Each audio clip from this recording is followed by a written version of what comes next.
You definitely thought. We all definitely thought. The great thing about being a Leaf fan is you're never alone. Never. You're never alone with your crazy thoughts. Is it crazy if you have like good reason to believe it? Oh, you're deep down the rabbit hole. Oh, it's pitch black down here. I'm never coming out. Let's go! Do you have a humiliation kit? This is all I ask you to do. I'm having a great finger flick. You're allowed to show up. This team is ruining my life. I'm taking crazy pills. With you, wherever you are, welcome to LFR. Victory, puppies, Iggy! There's a treat for you, and are you ready? You have officially consumed more treats in this video than there were goals in that NHL game. But they won. They won. They won! Finally! Ah! Leafs win! 1-0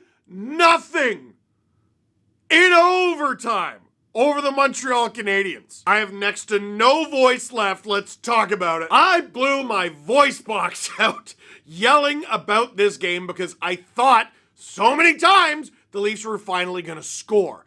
Jakob freaking Dobish, dude. I didn't think the Leafs were going to win at times, but Leafs win! That's right, everyone who came and saw our live show at Shoeless Joe's in Peterborough. The Leafs did win. Let's talk about the game because there was more to that game than just a goal. But first, my guys, my friends, my dudes, you ever lift too hard? You ever sweat a little bit too much and you forget to apply deodorant? And then you just get demolished by this waft of BO in every direction? Does that 3-in-1 shampoo, body wash, whatever you call it, leave you feeling like you need another shower after only a few hours? Well, from the founders of Lumi, we have Mando Whole Body Deodorant. Mando Whole Body Deodorant is helping men conquer their odor in a new way. Mando has long-lasting 72-hour odor control to stop odor before it even starts. To top it off, Mando's cologne quality scents were created with men in mind. Pro tip, try their best-selling scent, Bourbon Leather. It's a game changer. You know what I love about Mando? You can put it everywhere. Pits, packages, feet, skin folds, back, knees, everywhere. It's a whole body deodorant. Mando Starter Pack is perfect for new customers. It comes with a solid stick deodorant, cream tube deodorant, 2 free products of your choice, like mini body wash and deodorant wipes, and free shipping. This is a special offer for LFR viewers. New customers get $5 off a starter pack with my exclusive code DANGLE. That equates to over 40% off your starter pack. So use code DANGLE at shopmando.com.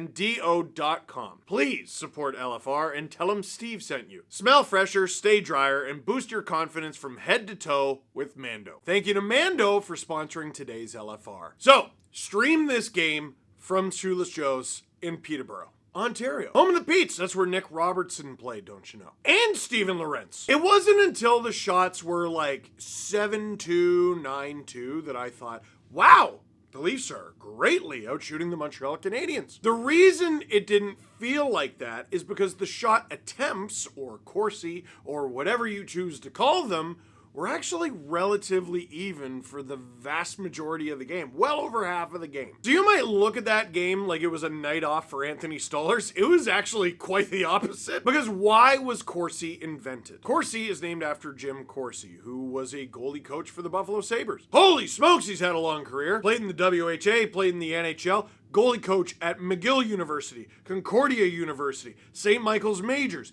University of Ottawa, then the Buffalo Sabres for many years, and for Team Italy. How'd you pull that off? The St. Louis Blues, Concordia University, he was an assistant coach again.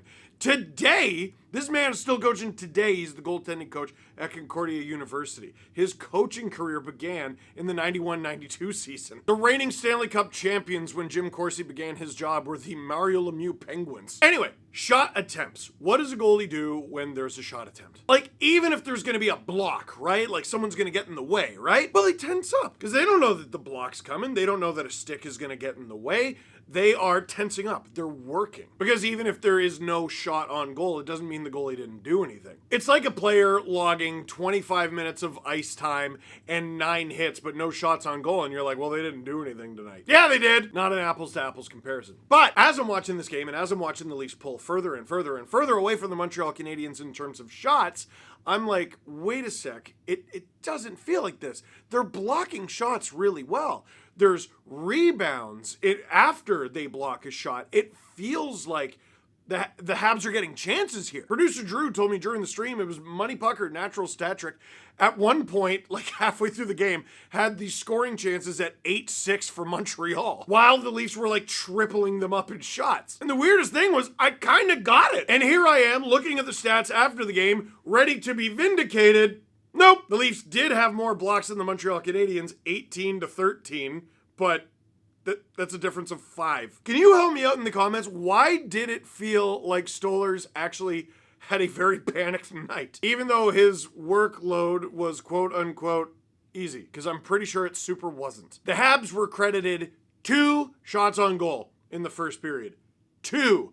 5 in the second period. Imagine you improve your shot total by 2.5 times. That's pretty good, right? No, still poo. Third period, the Habs had 8, which is like a normal-ish number. Oh, and 0 in overtime, for a total of 15 shots on goal. The Leafs, meanwhile, had 10 in the first, 11 in the second, 13 in the third, but they only needed 1 in overtime. Oh, while, by the way, only dressing 5 defensemen. Jake McCabe already out of the lineup. We knew that. Oliver Ekman-Larsson not in the lineup. Due to constraints, the Leafs just had 5 guys. Now they've called up Dakota Mermis, and he's going to make his Leafs debut actually tomorrow against the Carolina Hurricanes, but the Leafs were shorthanded in this game against Montreal. The Leafs did what they did to the Montreal Canadiens, down a defenseman. Except there were some shifts where I'm like, oh, okay, there's Nyes and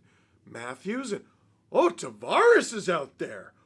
Well, this is spicy. What's going on here? Oh, wait a second. No, Marner's out there. They're not on the power play. What's going on? And then you realize Marner's on D. And then at least once during the game, Marner began a shift on D and then went on the forecheck because different guys hopped over the boards and he was a forward. Listen, I don't care how cool you thought that was.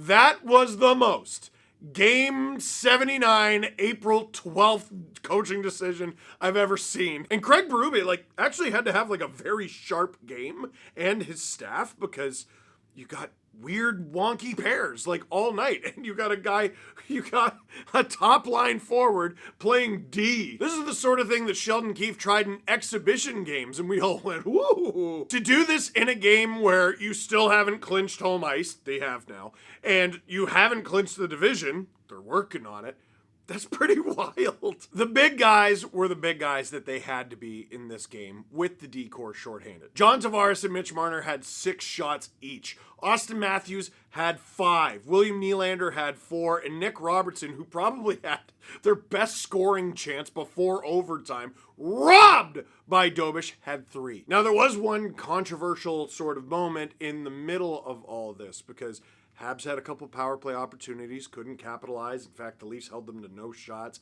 The Leafs they had a partial 5-on-3. They had an abbreviated 5-on-3. William Nylander played like a 4-minute shift. The Leafs had so much power play time, and they couldn't get it done. But here's what happens. Remember what I said the other day about Matthew Nyes and Steven Lorentz and guys not backing down? There was an element of that in this game because the Habs are getting run over by the Leafs in the shot column. So what did the Habs decide to try to do? Run the Leafs over for real. Caden Gooley runs over Bobby McMahon. Huge hit. Nearly runs over John Tavares. He got a good piece of him, but the hit could have been a lot worse. And I'll be honest, I don't have a problem with either hit, except for the fact that it was against our guys! And no one hits our guys! So Max Domi stands up for our guys, goes to center ice, fights a much bigger Caden Gooley, and I thought got the best of him, despite a little Caden Gooley punch while he was down. Wasn't even the worst one in the NHL tonight, holy smokes. But here's how the penalties broke down. Caden Gooley fighting against Max Domi. Yeah. Max Domi fighting against Caden Gooley. Yeah. Max Domi unsportsmanlike conduct against Caden Gooley. Now the instigator I thought maybe he took that. And I don't always love when Max Domi takes that, but I don't know. I kind of think in that situation, do it. Why not? He's running around, he's hitting your guys, and he just hit John Tavares, who's not the captain anymore, but you don't hit John Tavares. It's late in the season, teach him a lesson, establish a precedence, rah-rah, and all that. Unsportsmanlike. So So apparently what happened is Domi, who was legally on the ice after a line change, didn't do a hockey thing.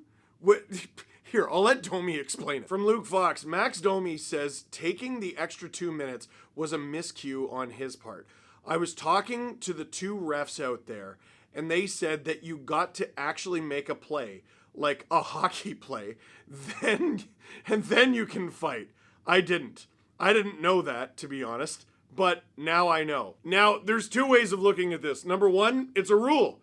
It doesn't matter if it's a dumb rule, but Max, like, you've been in the NHL for like a pretty long time now, like hundreds of games, like a decade. You should probably know that rule. Then there's the other end of it. What a stupid rule! Was Max Domi legally on the ice? Yes. Then what's the problem? Well, you gotta make a hockey play first. Or what? Oh, so you're not allowed to fight until you do so? No, you're not allowed to fight at all. That's what the penalties are for. They still happen, just like slashing and hooking and holding, but you're not allowed to fight. That's what the penalty's for. But fighting while not trying to, like, I don't know, poke check first. For some reason, those semantics make what Max Domi did worse. Like, bad enough to put his team shorthanded for 2 minutes or less. There are a lot of rules in hockey that make little to no sense, and a lot of them surround fighting. That's just dumb. If you're a legal player on the ice, you should be able to fight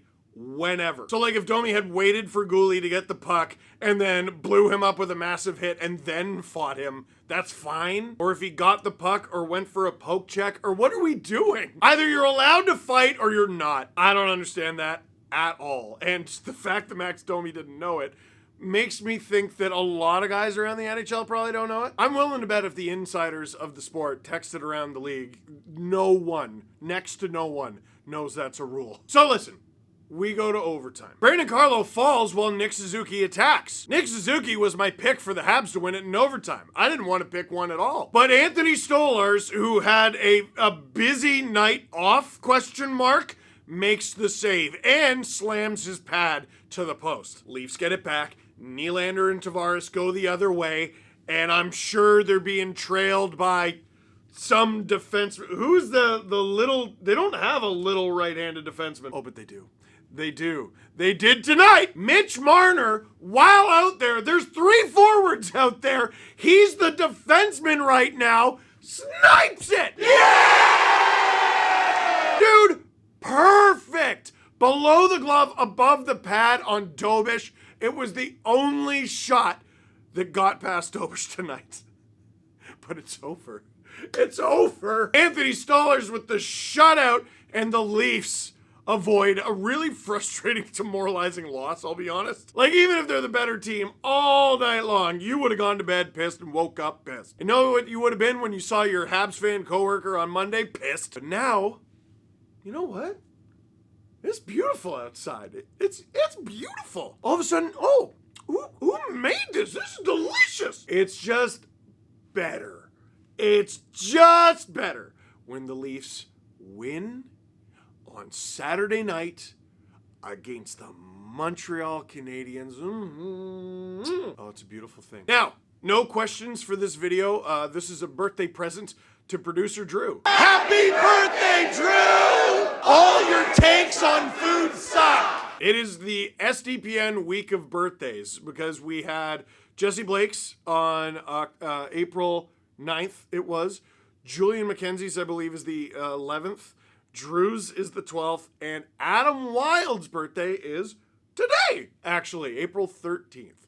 So wish Drew and Adam happy birthdays. And Julian and Jesse, if you forgot them. And mine was a month ago, in case you forgot that one. But my friends, oh, ridiculous. For now, that is it for this one. Thank you very much for watching. Click like if you like this video. Click subscribe if you really liked it. Tell all your friends. You're going to want to subscribe to SDPN this week. It's going to be a pretty big week. If you're a goaltender,